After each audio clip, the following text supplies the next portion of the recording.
And so with all the things that are going on right now worldwide with the pandemic, the quarantine, and the reopening of our country, one of the things that I have been listening very regularly on spiritual circles is the topic of the Great Awakening. And so I'd like to talk a little bit about it here. And I would want to use a book from one of the ministers from the Unity Movement, Jim Rosemergy, and he wrote a book called The Third Coming. And this book is about the process of awakening to the human family. And in this book, Jim talked about the process of awakening in waves. So there was the first wave, in which he called the first coming. And that is related to the first coming of the enlightened consciousness to the human family. Jim called this enlightened consciousness the Christ consciousness. But I'd like to mention here that in metaphysics literature, the term Christ consciousness does not refer to a consciousness that belonged only to Jesus, but a consciousness that is available to all of us, regardless of our religious affiliation. So I'm just going to call it the enlightened consciousness. So in the first coming, or the first wave, this consciousness was introduced to the human family, but it was just a handful of people that were able to express it, such as Jesus, Buddha, Muhammad, Krishna, Moses, and so on. But it's a relatively small group of individuals, and they were not all present on Earth at the same time. The second wave, which we are now experiencing, Jim called it the second coming, and it relates to the second coming of this enlightened consciousness to the human family. But now, instead of being just with a handful of individuals, it will be with a larger group of people. And actually, we are entering that phase in our existence as humanity, in which the possibility of attaining enlightenment or experiencing an awakening is going to be a lot more common than it used to be before.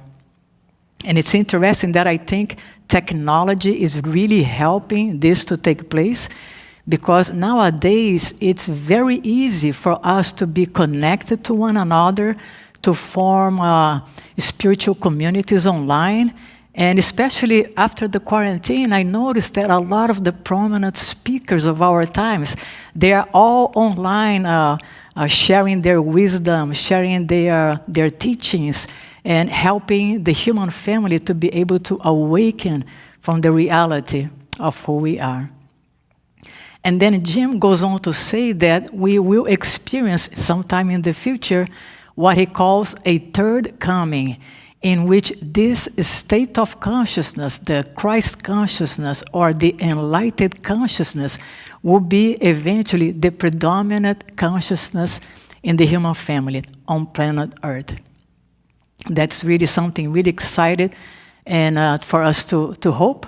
But right now we should be focusing on the second coming, this great awakening that we are experiencing as humanity. And it's interesting that in some spiritual circles, it is said that if half of a percentage, between 0.5% and 1% of the population attain some measure of awakening, the impact is going to be so vast that will transform the whole planet. Just think about it.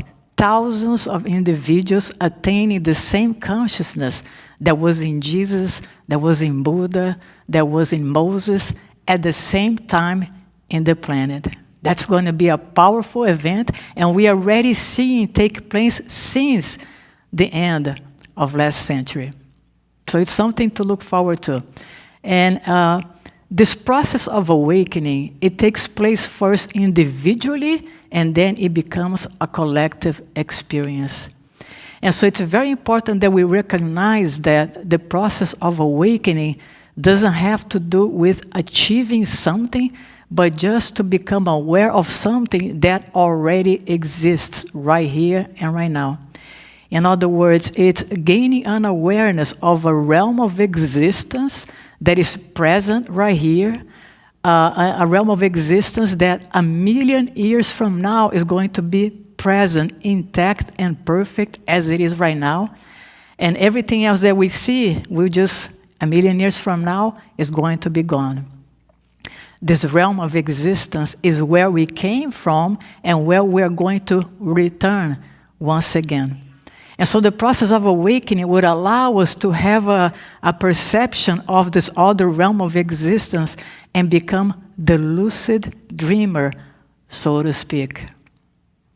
I remember one time I was having a nightmare, and in my nightmare I was experiencing all kinds of fear and anxiety. And then all of a sudden, I gained an awareness that that was just a dream. As soon as I became aware that it was just a dream, the events that were taking place in my dream, they lost their power, and I became the master of my dream. So I became the lucid dreamer.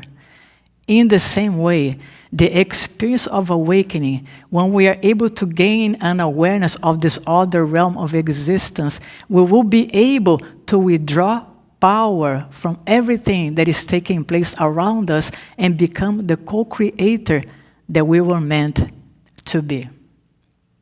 And so, one of the important elements for us to experience an awakening is that we begin to develop a desire to experience, because our desire to experience will be the fuel that we need to eventually have that experience. Now, I know that a lot of people have all kinds of desires, and so if we make the desire to have a better job or a better house or a better car or a better spouse, if we make those desires above the desire of awakening, it's unlikely that we will experience that awakening. And I'm not saying that there's nothing wrong with having such desires. However, if you arrive at a point in your life when you are tired of being a victim of the world that you see, in which you are tired of having to struggle and strive for your good, if you have arrived at a point in your existence that you are thirsty to gain an awareness of the gifts and the treasures that have been already given unto you, and you're ready to claim that, then that desire will lead you into have such an experience. And I would like to add that if in addition to the desire, you begin to create an expectancy that in this lifetime you will be able to experience an awakening, then the combination of desire and expectancy will actually move you quicker into the discovery of the truth of who you are. And so just to bring this message here to a conclusion, I would like to encourage you that now more than ever in the history of humanity, an ordinary person like me and you will have this great possibility of awakening to the reality of who we are. And as we experience this awakening, recognizing who we are, recognizing this other realm of existence, we will then be able to help those around us to have the same experience, and we will be then contributing for the great awakening of the human family. Awakening, awakening, I choose love, love, I choose awakening, sing with awakening, I choose love, love, I choose